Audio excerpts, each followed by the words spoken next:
ये इनके संस्थापक थे जिन्होंने इन्हें इनवाइट किया था सऊदी अरेबिया में, ठीक है। अच्छा, पहली बात तो ये है कि हमारे हमारे शास्त्रों में शंकराचार्य जी भी जैसे बताते, शास्त्रों में संतों का फॉरेन जाना मना इसलिए होता है कि ऐसा माना जाता है कि समुद्रों में तीर्थों का वास होता है।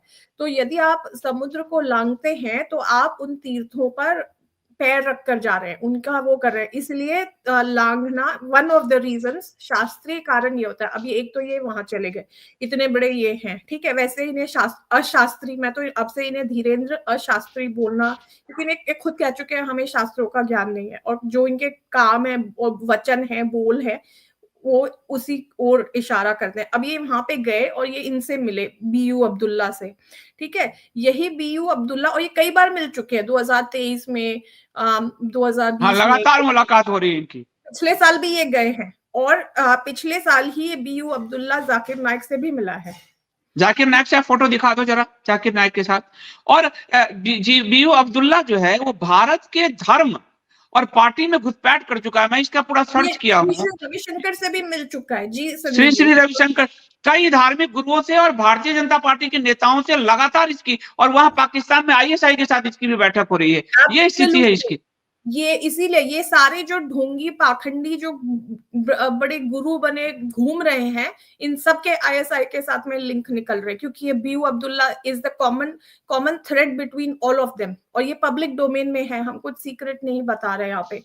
तो he is one of the, होंगे और कई सारे कॉमन थ्रेड्स होंगे, बट ही इज, क्योंकि ये बीयू अब्दुल्ला आईएसआई से ही भी मिला हुआ है। तो जो मैंने बात पिछले समय कही थी मिस इन्फॉर्मेशन कैंपेन को लेकर के, वो अब सही नहीं होते हुए दिख रहे कि मिस इन्फॉर्मेशन 144 ईयर्स के बाद में आ रहा है, महाकुंभ है ये, जो नहीं आएगा वो देशद्रोही होगा, ठीक है। इतने लोगों का इंतजाम है, अभी भी लोग मर रहे हैं, फिर भी इनको वही करना है। तो एनीवेज, लोगों को ये नहीं पता था ना कि महाकुंभ के जैसा वो नहीं, उनको तो लगा अरे 144 साल के बाद में ये योग आया है, हमें तो बड़ा पुण्य। वही बात है, मिस इन्फॉर्मेशन फैला रहे हैं ये, और यही आगे का ट्रेंड दिख रहा है। और मैंने उस समय भी कहा था कि ये ऐसे कोई इवेंट को ये it will give rise to an event जिसमें बहुत लोगों की जाने जाएंगी, और वही हुआ है। हाँ, ये आपने कहा था। ये मैं एक और कहूंगा दिखाने के लिए कि महाकुंभ भगदड़ में मौत पर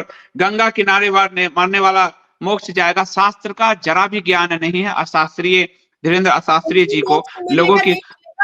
ये तो हत्यारे हो गए, इनको ये हाँ, समझ में नहीं आ रहा है। और मुझे ये देखिए, मैं आपको बोलने आ गए थे, कोई डंडी ये स्वामी, देखिए, कोई डंडी लेकर के डंडे से उनकी पिटाई होनी चाहिए कि किसी के मरण और जीवन का किसी ने क्या क्या देखा है। मैंने कहा, तो कहते कि ऐसे थोड़ा ना होता। मैं कहा फिर दंड संहिता की जरूरत ही नहीं है, फिर we don't want police, we don't want जजेस। जो हत्यारा है वो मारता जा रहा है, उसको कोई दंड की, क्योंकि अगले की मौत आई थी बेचारे की, बाय दिस लॉजिक जेल बंद कर देना चाहिए। मतलब ये लोग कुतर्क करके सरकार के मिसमैनेजमेंट को ये कुतर्क से जस्टिफाई कर रहे हैं, और लोगों की मौत को जस्टिफाई कर रहे हैं, मजाक बना रहे हैं। जिन हिंदुओं, ये हत्यारे हैं, इतने लोगों की जो जान गई है वो इनके मत्थे भी पड़ी है। अब लोगों को अब भी इनके शिविर में जाने के पहले 10 बार सोचना चाहिए, कहां वो लेकर के जा रहे हैं उन्हें। लिटरली इतने लोगों को इन्होंने पानी में डूब दिया है। ठीक बात है। और ये बहुत दुखद है कि उनको मोक्ष मिल गया, उनको जो मिला हो वो मिला हो, पर ये तो हत्यारे हो गए। ये तो नहीं। और शास्त्र में मैं कल देख रहा था, मैंने एक बड़े ब्राह्मण से फिर बात किया। शास्त्र में अकाल मृत्यु प्रेत में वास होता है। मोक्ष इतना सरल नहीं है, मोक्ष जिसको ये बोल दिए। और मोक्ष की स्थिति योग वशिष्ठ में बताई गई है। यानी मोक्ष की स्थिति का मतलब है तुरीय अवस्था को प्राप्त करना। वो कौन प्राप्त किया? अभी जो तुरीय अवस्था में जाएगा वो मोक्ष को प्राप्त करेगा। ऐसे थोड़े मोक्ष मिलता है। आए थे वो तो इनके ये सरकार और इन जैसे बाबाओं की बात मान कर आए थे।